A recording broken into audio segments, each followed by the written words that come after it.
साल 2075 है। दुनिया बदल गई है। तकनीक ने हमारे जीवन को पूरी तरह से बदल दिया है। उड़ने वाली गाड़ियां अब आम हैं और हर कोई इनका इस्तेमाल करता है। रोबोट हमारे काम करते हैं, चाहे घर के काम हो या ऑफिस के। और बच्चे स्कूल नहीं जाते, वे घर पर ही पढ़ाई करते हैं एडवांस टेक्नोलॉजी की मदद से। जी हाँ, आपने सही सुना, ये एक नई दुनिया है। आरव, एक 12 साल का क्यूरियस बच्चा, इसी दुनिया में रहता है। वह नई चीजें जानने के लिए हमेशा उत्सुक रहता है। मेरे पास बुक्स नहीं है, न ही क्लासेस, सब कुछ डिजिटल है। मेरे पास है ज्ञान मॉड्यूल जो मुझे सब कुछ सिखाता है। ये मॉड्यूल सीधे उसके दिमाग से जुड़ा है, जिससे वह तुरंत जानकारी प्राप्त कर सकता है। इससे वह पलक झपकते ही कुछ भी सीख सकता है। ये बहुत ही अद्भुत है। हिस्ट्री, साइंस, मैथ्स, सब कुछ बस एक क्लिक दूर है। आर्ट, सब कुछ बस एक क्लिक दूर। आरव को कला में भी बहुत रुचि है। आरव को बस मॉड्यूल एक्टिवेट करना है, सब्जेक्ट चुनना है और इंफॉर्मेशन सीधे उसके दिमाग में डाउनलोड हो जाती है। यह बहुत ही आसान है, जैसे कंप्यूटर में सॉफ्टवेयर इंस्टॉल करते हैं। यह प्रक्रिया बहुत ही तेज और प्रभावी है। मेरे मॉम डैड इस टेक्नोलॉजी पर बहुत प्राउड हैं। वे हमेशा मुझे प्रोत्साहित करते हैं। वे कहते हैं यह फ्यूचर है और मैं इस फ्यूचर का हिस्सा बनकर बहुत खुश हूँ। लेकिन मुझे कुछ मिसिंग लग रहा है, शायद वह कनेक्शन जो पुराने समय में लोगों के बीच होता था।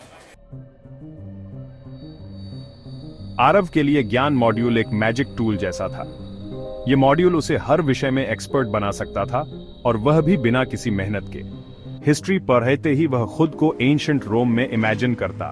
वह वहां के लोगों से मिलता, उनकी संस्कृति को समझता और उनके जीवन का हिस्सा बन जाता।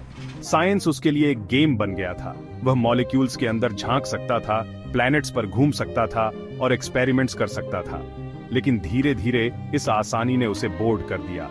उसे हर चीज इतनी जल्दी और आसानी से मिल जाती थी कि उसमें कोई एक्साइटमेंट ही नहीं बची। उसे समझ नहीं आ रहा था कि उसे क्या फील हो रहा है। वह कंफ्यूज था कि इतनी नॉलेज के बाद भी वह क्यों खुश नहीं है। क्या तुम्हें कभी ऐसा लगता है कि हम कुछ मिस कर रहे हैं? आरव ने अपने दोस्त से पूछा। दोस्तों ने उसे ऐसे देखा जैसे वो एलियन हो। उनके लिए मॉड्यूल ही सब कुछ था।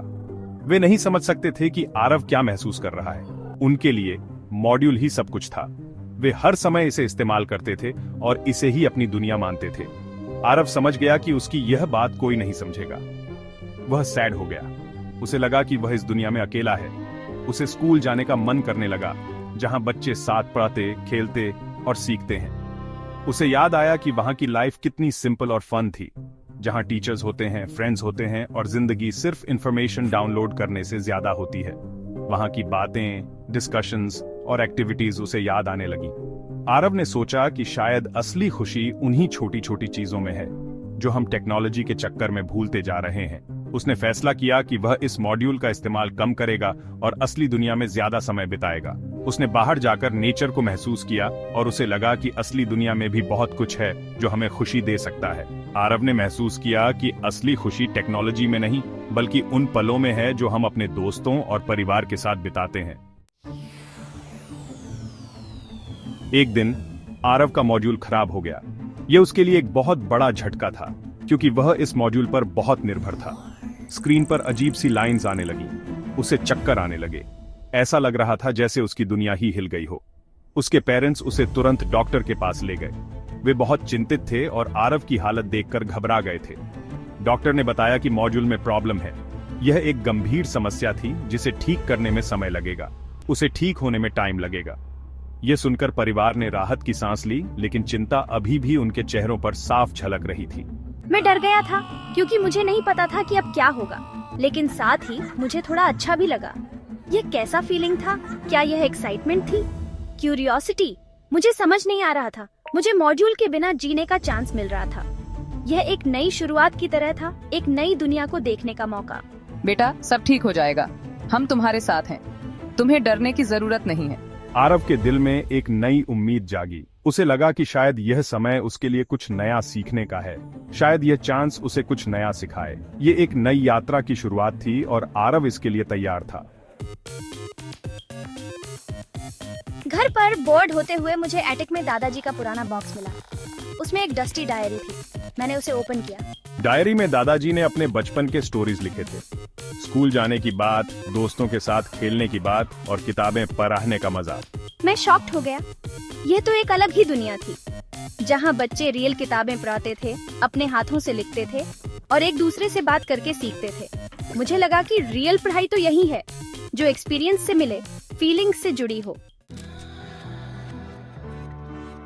मैंने डिसाइड किया कि मैं इसी ओल्ड तरीके से पार हूँगा। मैंने अपने फ्रेंड्स को इकट्ठा किया और उन्हें दादाजी की डायरी दिखाई। पहले तो हम डरे, लेकिन फिर एक्साइटेड हो गए।